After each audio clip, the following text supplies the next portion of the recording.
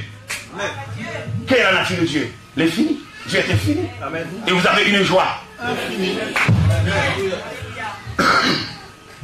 À qui est-ce que vous mettez? C'est moi, il y a l'évangile, moi, je vais l'évangile. Là, je me limite parce que ma prise de frein de machine, je me je suis pas limite, c'est-à-dire que c'est la première fois que je vais traiter de désordre, il faut appeler sans arrêt, mais quand même, je me limite. Râler, sinon, mon petit, j'ai pas dépassé râler. Quand même, non, on verse là, mais bien aimé dans le Seigneur, c'est belle bagaille. C'est belle bagaille, là, on monde campé dans la présence de mon Dieu. C'est belle bagaille, le monde gagne bon Dieu. Là, nous disons bon Dieu, on me dit, il y a des gens qui ont prise, mon Dieu. Son voisin qui va le prise. Au contraire, si pas ici, on va aller courant, mais son voisin va aller. On va aller pour prise pas derrière. On va aller compter. On va aller main switch. Seulement son voisin va le prise pas derrière. Et moi, je songe, il y a une histoire. Un jeune garçon, homme de connaissance, homme préparé. Homme hautement versé, un intellectuel, avancé. Mais maman, une vieille dame, une servante du Seigneur. À chaque rencontre de sa mère avec lui, sa mère lui parlait de Dieu. Mais pour lui, ce n'est rien, parler de Dieu. Parle-moi de la connaissance, de la science, de la civilisation. Parle-moi de grandes choses de la terre, Internet, des téléphones, de toutes sortes de choses-là. Ce sont des choses qui entourent sa vie. Mais il n'a aucune place pour ce Jésus. C'est Jésus, l'homme sans égal, l'homme sans pareil, l'homme qui marche sur les eaux, l'homme qui change l'eau en vin, l'homme qui ressuscite les morts, l'homme qui purifie les lépreux. Non, il n'a pas l'empreinte de Jésus dans sa vie. Mais il vit pour la science, il vit pour les grands livres, les grands encyclopédies. Dans la science où il étudiait, il est lauréat. Et dans le jour de la graduation, on l'a décoré comme le premier lauréat. Mais les gens surtout autour de lui regardent ces gens de choses avec des dédain. Ils voulaient détruire ce jeune homme, le lauréat. Une élément gênant. Après la cérémonie, on veut offrir un vin d'honneur. D'où le lauréat doit tenir son verre à la main et avec son frère le discours pour présenter son discours à l'endroit de toute l'assemblée, de toute la population. Mais les gens qui se trouvent autour de lui regardent cela avec beaucoup de mépris. Il a empoisonné son verre. Au moment où il va prononcer ce discours, mais il y a en main une boisson voisine. Il a fini de présenter son discours. Il a invité les gens à vider les verres. Mais lui, il verre poison. Après, il a bu son verre. Le poison descend à l'intérieur de ce jeune homme et il dévore ce jeune homme, souffrant, toujours revêtu de sa toge, toujours bien habillé, mais il approchait considérablement vers la mort. En pleine cérémonie. Et les gens se regardent. Quand est-ce qu'il allait passer de ce monde autre part? Mais il y a le Dieu de sa mère. Il y a le Dieu de sa mère comme arbitre, comme surveillant général. Quand l'ange de la mort s'approchait vers lui, pour lui apporter dans sa vieille maison, le cimetière, il se souvient de tout ce que sa mère avait dit. Il se souvient également du Dieu de sa mère. En pleine souffrance, en pleine douleur, il a cité le nom du Dieu de sa mère. Il a dit, le Dieu de ma mère, viens à mon secours. Mais tu sais, quelque part, dans le psaume 23, verset 4, il dit, il me conduit dans les sentiers de la justice. Le fait qu'il a cité le nom du Dieu de sa mère, il est si rapide, comme la vitesse d'un éclair, comme la vitesse vertigineuse. Il a approché et commandé au poison de soulager ce jeune homme, de suspendre, ravager cet homme. Et le poison affaibli par l'intervention du Dieu de sa mère.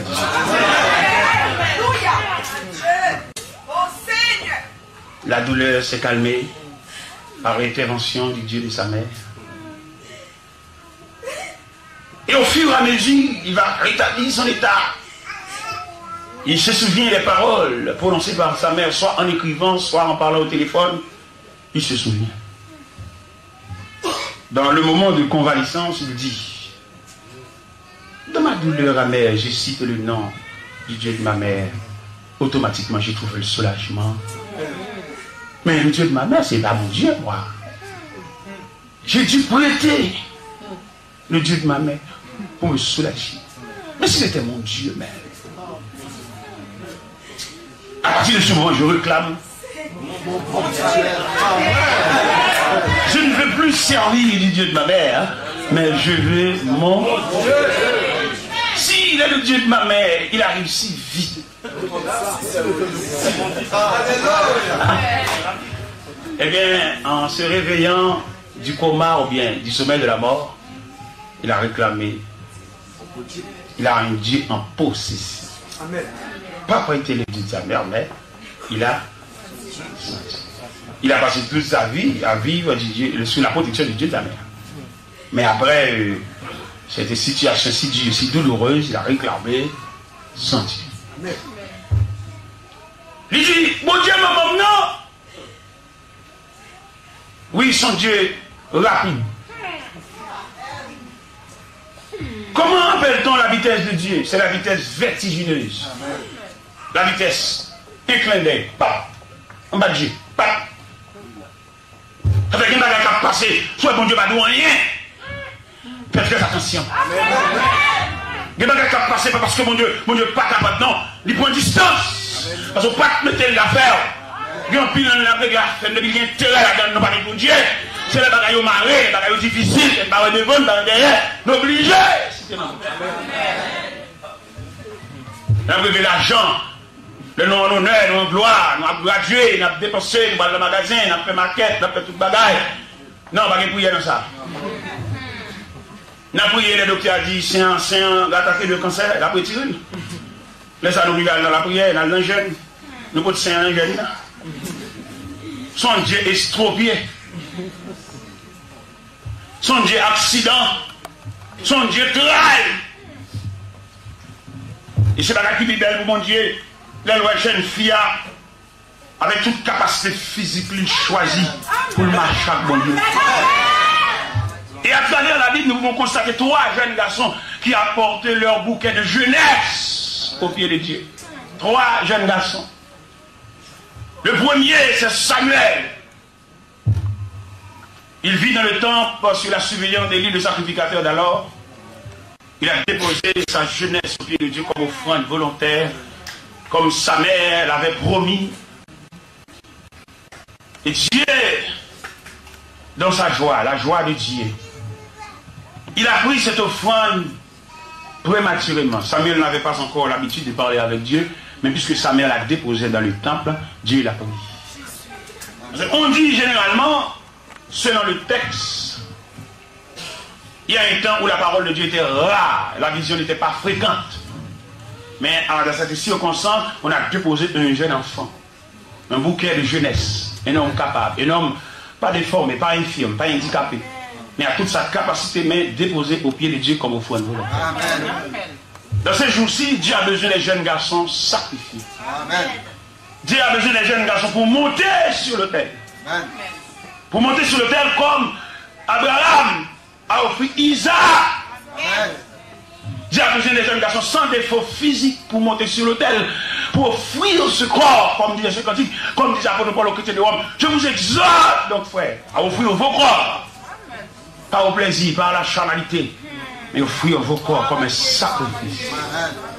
Mettez de côté la sexualité. Mettez de côté toutes sortes de plaisirs. Mais consacre, comme disait ce cantique. Reçois mon sacrifice. Il est sur ton autel. Esprit, esprit descend. J'attends le feu. Consacre mon offrande. Mais prends aussi le sceau que je demande, c'est mon esprit. Reçois mon salut. Il est sur ton autel. Esprit, esprit.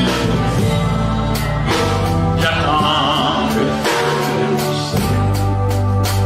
À toi je vais confier. Je m'adore. Ensemble puis voici ma nuit. Le soir ça, il est sur ton autel. Esprit, esprit, descend. J'attends le feu. Nous avons 3 jeunes qui ont déposé le bouquet, les bouquets de jeunesse au pied de Dieu. En tout premier lieu, c'est Samuel, déposé par Samuel. Et Dieu se sert de Samuel dans une grande dimension ministérielle. On a pu constater dans la vie de Samuel, il y a 3 facultés, 3 grandes facultés. Il est prophète, il est juge, il est sacrificateur. Dans la vie de Samuel. C'est l'un des meilleurs juges en Israël, Samuel. La Bible déclare dans 1 Samuel chapitre 8, dans sa vieillesse, il a déposé la fonction de juge pour aller dans sa maison à Rama pour attendre le jour de sa mort. Voyez, c'est terminé, la vie s'est terminée au pied de Dieu. Pas le plaisir, pas la jouissance qui a terminé sa vie, mais Dieu a prigé la vie de Samuel. Dieu a sucé le sucre de la vie de Samuel. J'ai déposé Samuel comme un vieillard fini entre les mains de Dieu. Nous avons un deuxième jeune. Deuxième jeune, c'est Timothée. C'est Timothée au pied de l'apôtre Paul. Comme Paul l'a saisi Timothée comme un jeune avisé, un jeune consacré au service de Dieu. En tout premier lieu, Paul l'a dit, Timothée, que personne ne méprise ta jeunesse, mais sois un modèle pour les fidèles, en parole, en conduite, en foi et en charité, en pureté. Il continue à dire à Timothée, il n'est pas de soldat qui s'embarrasse des affaires de la vie s'il veut plaire à celui qui l'a roulé. Il continue son enseignement à ce jeune en disant, sache que dans les derniers jours, il y aura des temps difficiles. Les hommes seront égoïstes, ingrats, irreligieux, blasphémataires, ayant l'apparence de la piété, mais reniant ce qui en fait la force. Il a commissionné ce Timothée en disant dans 2 Timothée 4, j'étais un conjuge devant Dieu. Et devant Jésus-Christ qui doit juger les vivants et les morts, prêche la parole. Insiste en toute occasion. Favorablement, reprend, censure, exhorte toute douceur, fait l'aide de l'évangéliste et remplit bien ton ministère. Car il viendra un temps où les hommes ne supporteront pas la saine doctrine, mais ont la démonstration d'entendre des choses agréables. Ils se donnent une foule de docteurs sur leur propre désir. Mais toi, sois sobre à toutes choses. Fais l'aide de l'évangéliste et remplis bien ton ministère. Il a fait cette déclaration. Paul disait, car pour moi, je sais déjà le libation. Et le moment de mon départ approche. J'ai combattu le bon combat, j'ai achevé la course, j'ai gardé la foi. Et désormais la couronne de justice m'est réservée. Non seulement à moi, mais à tous ceux-là qui ont aimé son avènement. Et le Seigneur, le juste juge, mais à non, ce jour-là. Et enfin, ce troisième jeune, c'est Jean, le plus jeune des apôtres. L'empereur Domitien, en l'an 95, l'a jeté dans les îles de Patmos. On a isolé Jean du reste des apôtres. Et là, Jean qui était un homme de prière, la Bible déclare dans Apocalypse, chapitre 1er, à verset 9, il disait, moi, Jean, votre frère, qui est part avec vous à la tribulation et au royaume et à la persévérance en Jésus, j'étais dans l'île appelée Patmos, à cause de la parole de Dieu du témoignage de Jésus-Christ. Je fus ravi en l'esprit au jour du Seigneur. Et j'entendis derrière moi une voix comme le son d'une trompette qui disait, ce que tu vois, écris-le dans un livre.